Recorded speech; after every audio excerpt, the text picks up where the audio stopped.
Iz domače Trdnjave k obali v toplejše kraje. Na vrsti je osrednji del priprav in pokrajina Antalija, ali natančneje turško letovišče Belek, bo drugi dom igralcev in strokovnega štaba NK Maribor do 11. februarja. Na seznamu potnikov v Turčijo se je znašlo 28 nogometašev, med katerimi so tudi 4 obetavni upi iz nogometne šole. Emir Davtović, Petar Stojanović, Danijel Vujčić in Ranko Moravac. Doma pa so ostali Dalibor Volaš, Dragan Jelić in Argus.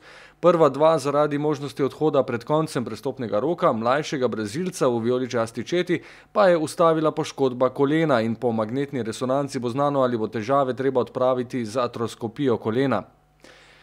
Po sobotnem mirnem letu z Gradca do letališča v Antaliji je bil le še čas za večerjo in spanec, v nedeljo pa je šlo že zares.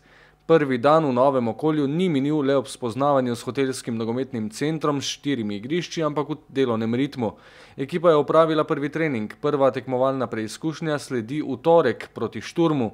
Vsi prisotni so začeli z aktivnostmi brez težav. Posebna pozornost je tako ob uvodnem javljanju iz turške pripravljalne baze namenjena navezi zadolženi za opremo.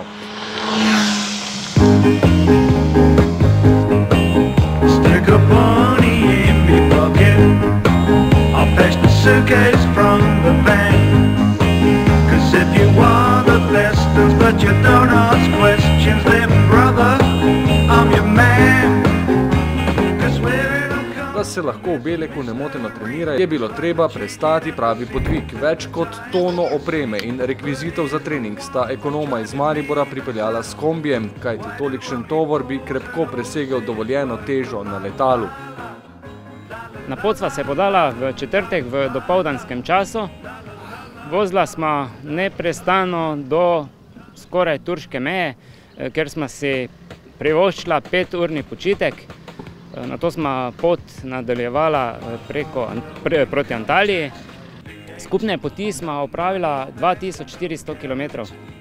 Vsa oprema, ki je ključna za treninge, sva jo s kolegom pripeljala.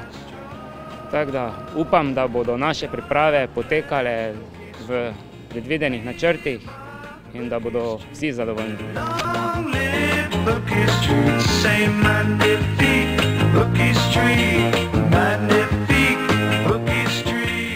Med 50-urno vožnjo ni manjkalo zanimivih dogodivščin. Slovenski prvak pa je, sodeč po odzivu carinikov, dobil precej novih navijačev, ki bodo v prihodnje nosili vijoličaste artikle, predvsem v Bolgariji.